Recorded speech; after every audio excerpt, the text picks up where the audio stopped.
Quelle place pour les nouvelles pratiques, les nouvelles initiatives et les nouvelles idées à Nantes en 2030 ? Dans le domaine du numérique, nous sommes intéressés à une nouvelle pratique qui est en train d'émerger et qui va tous nous concerner. L'open data, c'est le fait de rendre accessibles les données publiques au format numérique et surtout de pouvoir les utiliser librement. On est parti à la rencontre de Victor qui a récolté des informations sur le site de la TAN pour créer sa propre application internet Simple TAN. On est ensuite parti à la rencontre de Claire de l'association Libertic.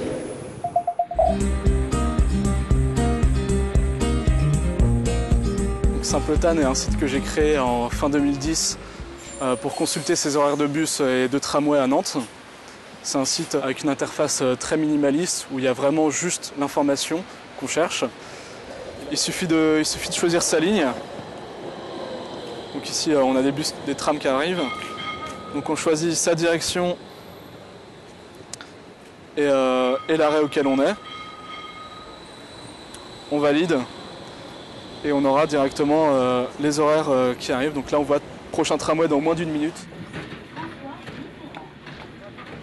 J'ai créé Simple TAN dans le but d'avoir un site simple et rapide d'accès pour avoir directement les horaires très rapidement sur son téléphone, ce que le site de la TAN ne propose pas. Donc le rapport avec l'open data dans mon projet, c'est que tout le travail que j'ai réalisé aurait pu être grandement facilité si les données avaient déjà été libérées. Avec son application, Victor propose une utilisation concrète de l'open data. Claire Gallon travaille pour l'association Libertic qui a pour but de promouvoir l'open data à Nantes.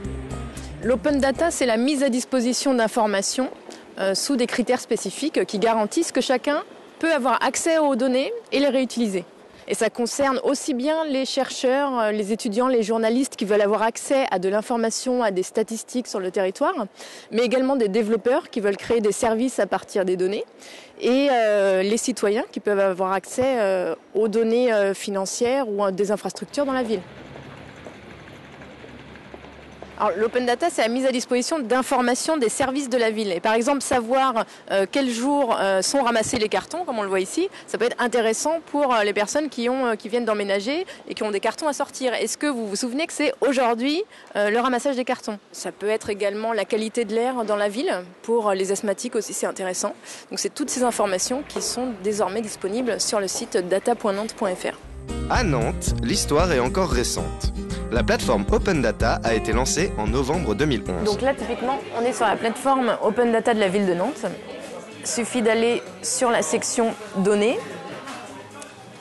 Et là, on a la liste des données qui sont mises à disposition. La nouveauté, c'est qu'on va pouvoir retrouver sur ce site internet toutes les données publiques qui concernent la ville. Donc ce sont statistiques, mesures, horaires, etc. Et qui sont accessibles désormais pour tous les citoyens. Est-ce que l'open data s'inscrira dans la durée au sein de la métropole nantaise et surtout, est-ce que d'autres initiatives à l'image de celle de Victor émergeront ? Pour le savoir, rendez-vous en 2030.